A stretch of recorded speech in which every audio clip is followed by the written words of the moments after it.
Hi, welcome to VRLearners। हम आपके लिए ऑनलाइन ट्यूशन शुरू कर रहे हैं जिसमें क्लास 10 मैथ्स के सारे चैप्टर्स डेली अपलोड करेंगे।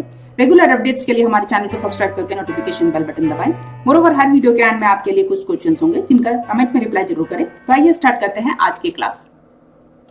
सो हम जो अभी चैप्टर पढ़ रहे हैं this is about circles.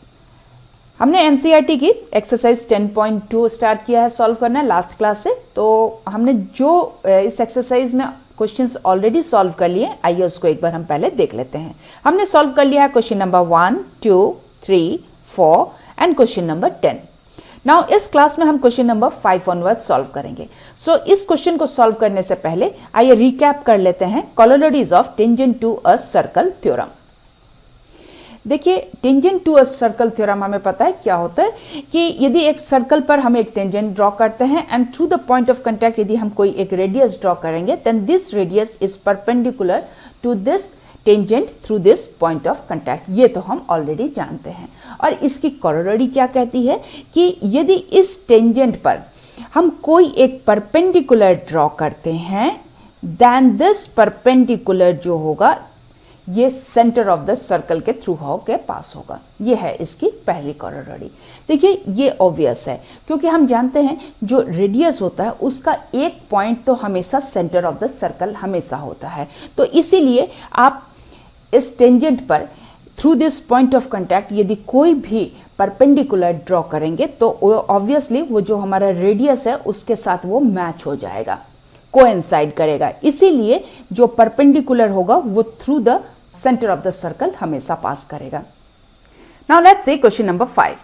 Here we have to prove that the perpendicular at the point of contact to the tangent to a circle passes through the center. यहाँ हमने circle लिया with the centre O, AB इसका tangent है, ये intersect कर रहे हैं point P पर, सो पॉइंट P यहाँ पॉइंट ऑफ कांटेक्ट हो जाता है।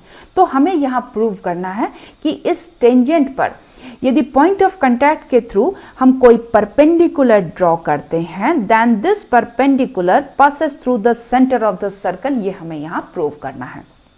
अब देखिए, हमारे पास यहाँ दो ही पॉसिबिलिटीज है। या तो ये परपेंडिकुलर जो हमने ड्रॉ किया है on this tangent through this point of contact, या तो ये सेंटर ऑफ द सर्कल के थ्रू होकर पास होगी या ये सेंटर ऑफ द सर्कल के थ्रू होकर पास नहीं करेगी। अब इसको प्रूव करने के लिए हम मेथड ऑफ कंट्राडिक्शन यूज करने जा रहे हैं।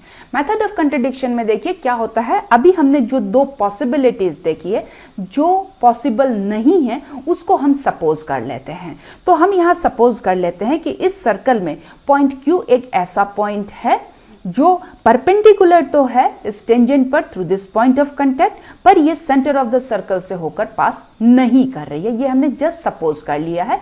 यही है मेथड ऑफ कंट्राडिक्शन का प्रूव करने का मेथड। तो देखिए, यहां हमें इसके लिए कुछ कंस्ट्रक्शन करने पड़ेंगे। O और P इन दोनों पॉइंट्स को हमने ज्वाइन कर लिया। मोर ओवर P और Q ये दोनों पॉइंट्स को भी हमने यहां ज्वाइन कर लिया। अब देखिए, स्टार्ट करते हैं प्रूव करना। देखिए, हम जानते हैं कि यदि हमारे पास कोई एक टेंजेंट होता है और through the point of contact यदि कोई हम रेडियस ड्रॉ करते हैं then this radius is perpendicular to this tangent. तो हम यहाँ लिख सकते हैं कि OP जो रेडियस है ये परपेंडिकुलर है on this tangent AB। So OP is perpendicular on AB। तो बाय दैट हम यहाँ लिख सकते हैं, देखिए एंगल OPB जो है ये 90 डिग्रीज हो जाता है। इसको मैंने इक्वेशन 1 सपोज कर लिया। मोरओवर हमने बाय कंस्ट्रक्शन क्या लिया था कि PQ जो है ये भी इस टेंजेंट पर परपेंडिकुलर है। That means PQ is perpendicular on AP। इसका मतलब क्या हो जाता है, एंगल QPB जो है ये भी 90 डिग्रीज का है। इसको मैंने इक्वेशन 2 सपोज कर लिया। अब इक्वेशन 1 और इक्वेशन 2 में से देखिएगा बोथ एंगल्स जो हैं इक्वल्स टू 90 डिग्रीज होते हैं। इसका मतलब क्या हो गया कि angle QPB is equals to angle OPB। ये दोनों एंगल्स बराबर है। अब जरा डायग्राम में देखिएगा, क्या ये दोनों एंगल्स इक्वल है? नहीं, ये दोनों एंगल्स इक्वल नहीं है। इन फैक्ट ये दोनों एंगल्स इक्वल नहीं है। अब देखिए, यदि मुझे इन दोनों एंगल्स को इक्वल करना है तब ये दोनों एंगल्स कब इक्वल होंगे? ये दोनों एंगल्स तभी इक्वल हो सकते हैं जब OP और QP ये दोनों कोइंसाइड कर जाते हैं, या दैट इसका मतलब ये दोनों मैच हो जाते हैं, एक के ऊपर एक यदि ये दोनों लाइन सेगमेंट्स ओवरलैप करते हैं तभी ये दोनों एंगल्स आप देख सकते हो इक्वल होंगे। अब आप देख सकते हो कि एंगल OPB और एंगल QPB ये दोनों एक हैं।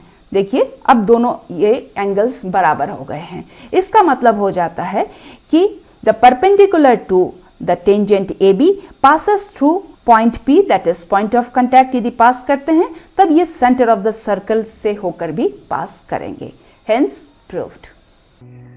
आइए अब देखते हैं आज के सवाल। आप जल्दी से कमेंट पे इनके रिप्लाई करें। मोरओवर हमारे चैनल को सब्सक्राइब करके नोटिफिकेशन बेल बटन दबाएं सो दैट आपको हमारे वीडियोस के अपडेट्स मिलते रहें। सो आज के लिए यहीं तक, see you in the next class. Thank you.